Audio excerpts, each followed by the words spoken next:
In the discussion around European prehistory, groups such as the Yamnaya and corded ware culture are often touched upon. Relatively little, however, is said about the people who I would like to give attention to in this video.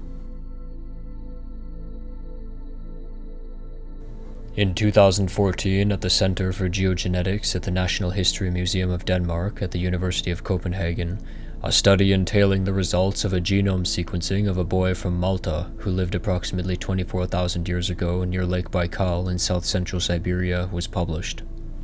This individual belonged to an ancestral population that contributed genetically to both Europeans and Native Americans. This discovery brought forth the fact that a race in the bitter, lonely core of Siberia was in reality a notable contributor to the lineages of many modern populations spanning continents. The Malta discovery opened a door into the distant past and gave us a glimpse of a population that served as a bridge between Eurasia and the Americas. Ancient North Eurasians, or ANE, were a group who lived during the period of the last glacial maximum, a time of extreme cold when glaciers covered much of northern Europe and Asia. Their world was the Mammoth Steppe, a vast frigid grassland where woolly mammoths, bison, and reindeer roamed.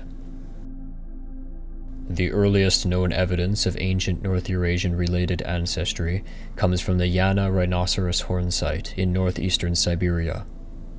Two individuals from this site, dated to approximately 31,630 years ago, exhibit a genetic profile that forms a deep clade with the later Malta and Afantovagora individuals. This demonstrates that the ancestral components of the ANE lineage were already present in Arctic Siberia over 30,000 years ago.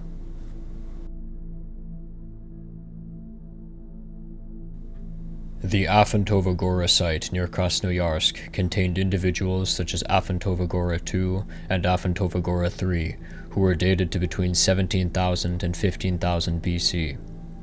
Afantovagora III, a teenage girl, carried nearly the same autosomal profile as the Malta boy, showing long-term genetic continuity through the last glacial maximum. These findings confirm that ANE ancestry persisted in the region for thousands of years, forming the genetic backbone of many populations in Siberia and beyond. The genetic makeup of ancient North Eurasians reflects an admixture between two deep human lineages, ancient West Eurasians and ancient East Eurasians. Ancient West Eurasians are represented by Upper Paleolithic Europeans such as Kostenki 14, dated to approximately 38,000 years ago. Ancient East Eurasians are exemplified by the Tianyuan individual from China, dated to around 39,000 years ago.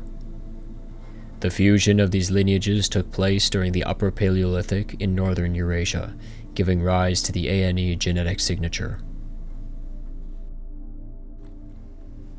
One of the most significant legacies of the ancient North Eurasians is their genetic contribution to Native American ancestry. Around 20,000 to 25,000 years ago, a population derived from the ancient North Eurasians mixed with ancient East Asian populations in northeastern Siberia.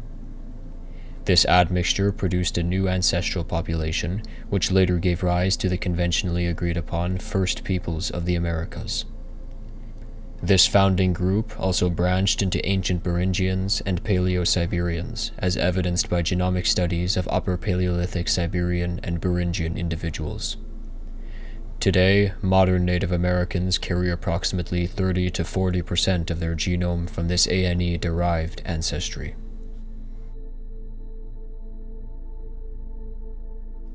Regarding the European branch of this lineage, it is important to note at the beginning, before we dive deeper into the subject, that modern European populations retain 10 to 20% ANE genetic input inherited through steppe migrations.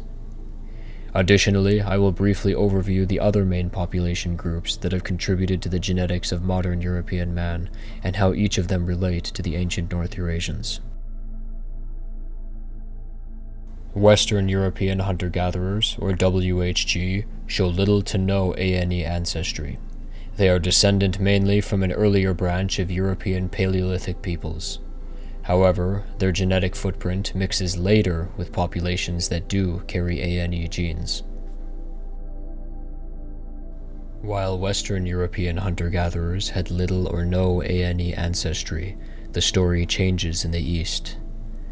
Eastern European hunter-gatherers, or EHG, had about 75% ANE ancestry, with the remainder from WHG.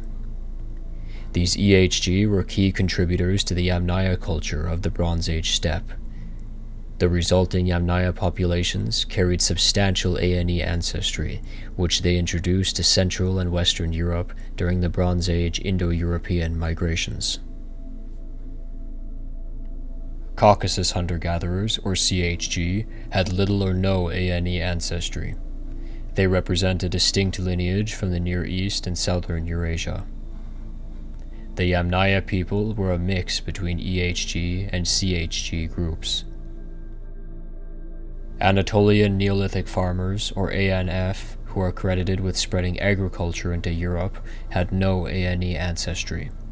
Their genetic makeup was closer to that of early Near Eastern populations, and they formed a separate branch from the ANE-linked peoples of the North. Genomic studies provide a limited but intriguing picture of ANE phenotypes. The individual MA1, commonly known as the Malta boy, likely had brown eyes and dark or olive-toned skin, based on gene variants available at the time. However, these predictions were tentative due to the low DNA coverage in the 2014 sequencing, in addition to the fact that pigmentation is a polygenetic trait, which means multiple genes affect its expression. As we will see, things may not be as they initially seemed. For example, Afantovogora 3 carried the earliest known instance of the KITLG RS12821256 allele, responsible for blonde hair. This suggests the origin of this trait lies within the ANE population before it spread through Eastern European hunter-gatherers into Europe. This discovery adds a new layer of complexity to the evolution of pigmentation traits in Eurasia.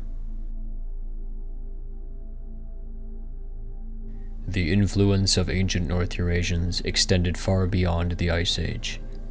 In 2021, a genomic study on the Tarim Basin mummies of Western China, known for their blonde and red hair, tall stature, and features associated with modern Europeans, revealed that these Bronze Age individuals derived approximately 72% of their ancestry from the population to which Afantovogora 3 belonged.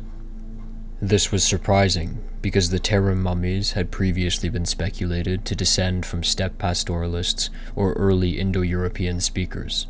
Instead, their genome points to a deeply rooted local ancestry derived from ANE populations surviving in isolation long after most other ANE descendant groups had merged with others. The ancient North Eurasians are genetically associated with specific paternal and maternal haplogroups that help trace their population history.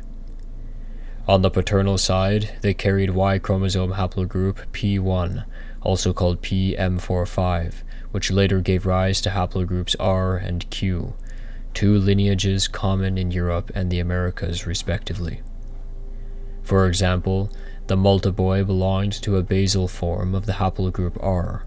On the maternal side, ANE individuals carried subclades of mitochondrial haplogroup U, a lineage widespread among Upper Paleolithic and Mesolithic Europeans. At Malta and Afantovogora, archaeologists found intricately carved ivory figurines, tools made from bone and stone, and even evidence of mammoth bone dwellings. Some of the figurines appear to portray women. Others show detailed clothing patterns and may reflect early symbolism. The presence of burial goods in some graves suggests that these people practiced rituals surrounding death. Their tools, dwellings, and art suggest that despite the bitter cold, they had developed successful survival strategies and methods for aesthetically expressing their culture and lived experiences. As we piece together the legacy of the ancient North Eurasians through DNA studies and archaeological discovery, we are not merely learning about the lives of long-lost people. We are uncovering the deep roots of our ancestry, from the frozen steppes of Siberia to the farthest reaches of Europe. These once forgotten ancestors are no longer silent. Their stories speak to us through modern discovery, revealing a puzzle piece in the history of the primordial roots of our peoples. In tracing their paths, we draw closer to understanding our own.